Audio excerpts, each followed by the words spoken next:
Bonjour et bienvenue sur ECPod, un podcast réalisé dans le cadre de la campagne #AdoPavAvendre d'ECPod France, une campagne faite par des ados, pour sensibiliser les 13-17 ans à l'exploitation sexuelle. Dans cet épisode, les ambassadrices de la campagne nous parlent des définitions autour de cette thématique et des phénomènes qui les ont marquées lors de la découverte du sujet. Bonne écoute. ECPod. ECPod. ECPod. ECPod. ECPod. Bonjour, on se retrouve aujourd'hui à la Halle Pajol à Paris. On vous présente aujourd'hui l'ambassadrice Lilia, de 15 ans, qui va nous représenter certains termes techniques de leur combat. Alors bonjour à tous, comme l'a dit Julie, je vais aujourd'hui vous éclaircir sur des termes qui sont souvent soit mal compris, soit pris à la rigolade, donc notamment au lycée par les jeunes. Donc notamment les termes par exemple de sugar daddy et de sugar mommy, qui sont des termes banalisés puisque avoir un sugar daddy ou avoir un sugar mommy, c'est avoir des relations de prostitution. Car il y a lieu un échange matériel ou financier contre des relations sexuelles qui relèvent directement de la définition de la prostitution, puisque la prostitution, c'est avoir des contacts physiques visant à satisfaire les désirs sexuels d'une autre personne en échange d'une récompense, donc ça peut être de l'argent, des cadeaux ou de la drogue. Donc il y a vraiment cette notion d'échange. Donc dans ces relations, il n'y a pas de sentiments, mais est-ce qu'on a d'autres exemples de relations où du coup il n'y a pas de sentiments non plus ? Alors oui, il y a l'escorting dans lequel les sentiments n'entrent pas en jeu. En définition simple et avec mes termes, ce serait des personnes riches, ça peut être des hommes ou des femmes, qui vont inviter des personnes au restaurant ou dans des bals. Donc c'est vraiment une relation assez financière puisque la définition propre de l'escorting est de utiliser la plupart du temps pour désigner des activités économico-sexuelles, qui sont en réalité de la prostitution. Donc il y a vraiment une relation de je t'invite dans des beaux restaurants, dans des beaux hôtels, avec des belles robes, etc. Et est-ce que justement on a des relations dans lesquelles il y a des sentiments ? Par exemple le michetonnage ou les relations avec des loverboys ? Oui, tout à fait, mais s'il y a des sentiments, c'est généralement d'un seul côté. C'est-à-dire que, notamment dans le michetonnage, c'est l'une des personnes du couple qui va profiter des sentiments de son partenaire pour obtenir des cadeaux. Dans le cas du loverboy, ça va être un proxénète qui va utiliser son influence amoureuse pour convaincre son ou sa copine d'avoir des activités de prostitution. Donc il y a en place des sentiments, mais c'est vraiment, il y a la notion de utiliser les sentiments de la personne à son profit. D'accord, eh bien merci Lilia, je pense qu'on a pu avoir toutes les informations nécessaires.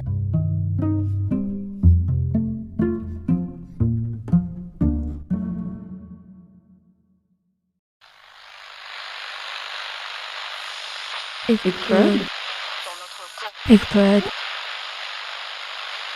Bonjour, on est aujourd'hui avec Charlotte. Donc par rapport à cette campagne et à ce début de campagne, de préparation, quel est le sujet qui t'a particulièrement marqué ? C'est l'emprise.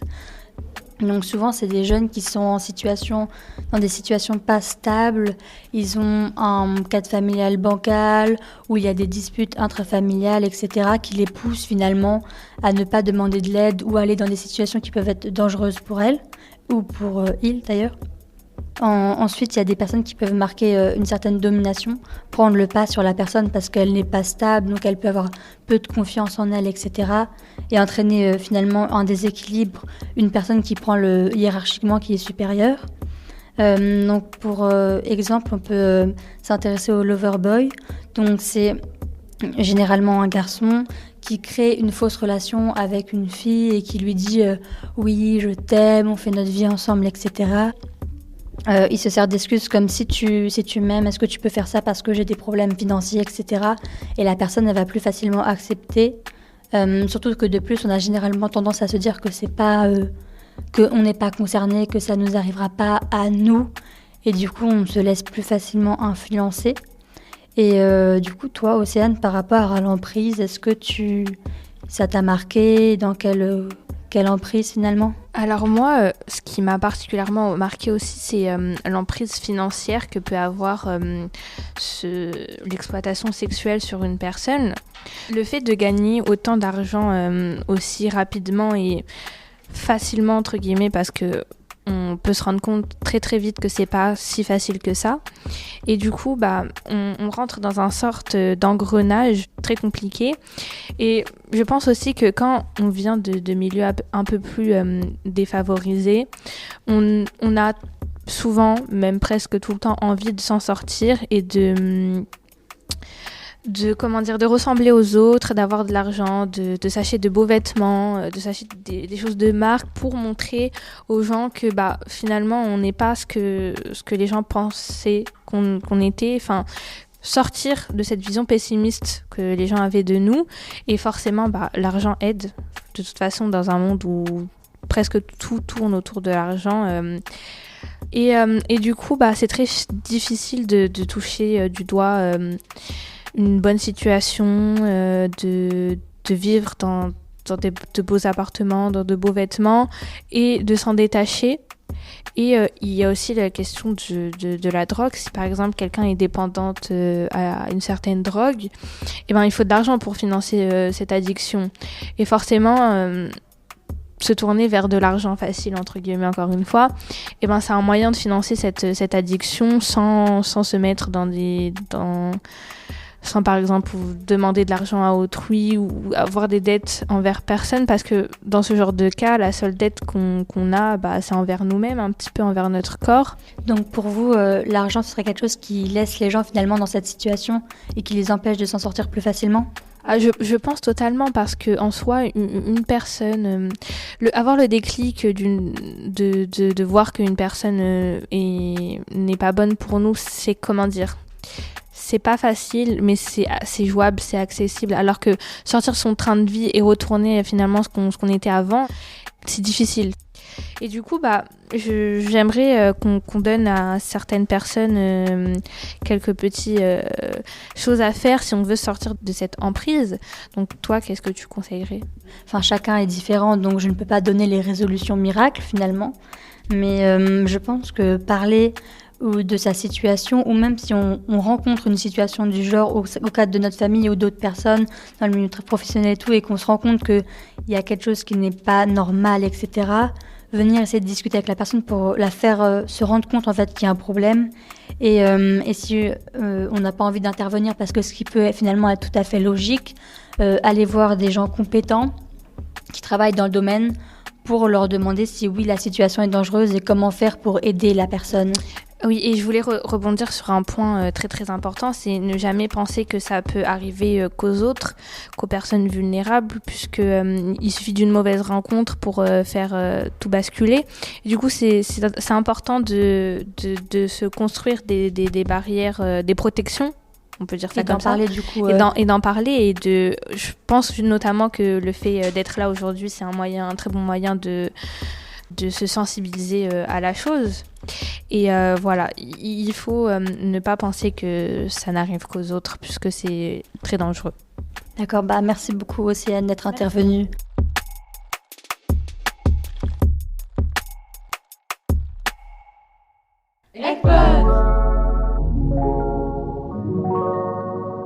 Bonjour, je suis Lina. Aujourd'hui, nous sommes avec des jeunes à la Halle Pajol pour créer une campagne contre la traite et l'exploitation sexuelle des mineurs. Je suis avec Kenza et Djeneba. Bonjour. Et maintenant, nous allons parler de la question de l'intimité au sein de la prostitution. Alors déjà, pour commencer, j'aimerais bien vous raconter une histoire. C'est l'histoire d'une jeune fille qui a commencé à souffrir de cette tragédie très tôt. Tout a commencé à 13 ans, alors qu'elle était en foyer parce qu'elle avait des problèmes familiaux. Cette jeune fille, elle avait un groupe de copines qui sortaient beaucoup, qui étaient un peu rebelles, en plein dans l'adolescence, et qui du coup fréquentaient, elles, des hommes plus âgés, qui aimaient beaucoup montrer ce qu'ils avaient, leur richesse, beaucoup dans le paraître et dans le luxe. À force de sortir, etc., ils emmenaient ces filles en voyage, hein. Et à force de sortir, cette jeune fille, donc de 13 ans, est tombée très rapidement dans l'alcool, dans la drogue. Elle nous parlait de cocaïne notamment. Et elle nous explique qu'elle a été séduite et tombée très très amoureuse d'un de ces hommes qui a commencé à lui demander d'avoir des relations sexuelles avec ses amis dans un premier temps.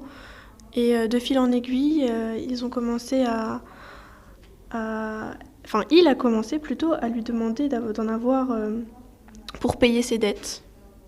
Et donc à partir de ce moment-là, on parlait de prostitution, donc il y avait un rapport à l'argent, il y avait un gain pour cet homme lié à l'activité du corps de cette jeune fille. Et pour elle, c'était quelque chose elle le faisait par amour. Et elle était consentante, elle pensait être consentante. Je ne sais pas, est-ce que vous pensez que c'était vraiment du consentement pour cette jeune fille, vous ? Est-ce que... Faut placer premièrement le moment où il y a consentement réel ou consentement qui est peut-être pensé mais pas mais qui est quand même subi entre la possibilité de se faire de l'argent facile justement donc pour atteindre l'alcool, la cocaïne et là pour son compagnon mais et là sur l'exemple on sent qu'elle est obligée pour ses dépendances. Oui, donc en fait, il y a une certaine emprise de son petit ami, je mets des gros guillemets, et aussi de la drogue et de l'alcool. Maintenant, j'aimerais bien savoir, quand cette fille racontait l'histoire, qu'est-ce qu'elle en pensait, comment est-ce qu'elle voyait la chose. Alors cette jeune fille, elle a une tendance à dédramatiser un peu tout ce qu'elle vit, dans le sens où pour elle, c'est pas grave. Et donc, donner son corps en échange d'argent pour rembourser les dettes de son petit copain, du coup, à l'instant. Et, ou bien se financer en alcool ou se fournir en drogue, etc. Pour elle, ce n'est pas un problème. Okay. Et elle a cette relation à son corps qui est assez spéciale. Sa relation au corps peut être spéciale, mais tout d'abord, elle est mineure, donc la question du consentement ne se débat pas. Et après, c'est tout son rapport intime à son corps et à la valeur de son corps. Est-ce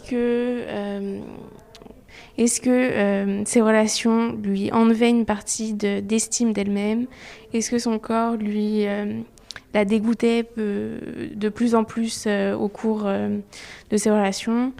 Il y a toute la question d'estime de soi et d'amour de soi. C'est vrai que j'aimerais revenir sur ce que tu dis, Lina, c'est que moi je pense aussi que finalement au cours de ces années, son corps, elle l'a tellement dévalorisé que justement, ça pourrait être la raison pour laquelle, quand elle raconte cette histoire, il y a de la dédramatisation. Parce que pour elle, inconsciemment, son corps n'a de toute façon pas de valeur. Donc, voilà. Donc au final, en fait, même si cet argent gagné en se prostituant pouvait lui paraître facile, etc., il y a quand même un aspect dangereux, un risque de perte... Comme si on... Pas un risque, il y a perte. Il y a une... Oui, c'est ça. Il y a une grosse perte d'estime. Et on ne sait plus trop se reconnaître, en fait. On ne sait plus qui on est. Exactement.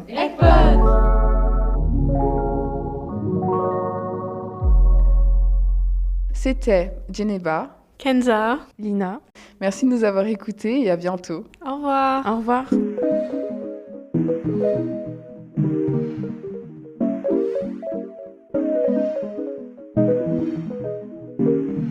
Vous avez écouté Ecpod, un podcast réalisé dans le cadre de la campagne #Ado pas à vendre d'Ecpad France, en partenariat avec les associations Radioactivité et Jouir.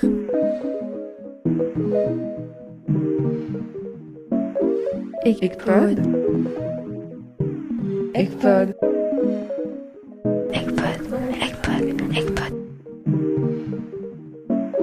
Ecpod.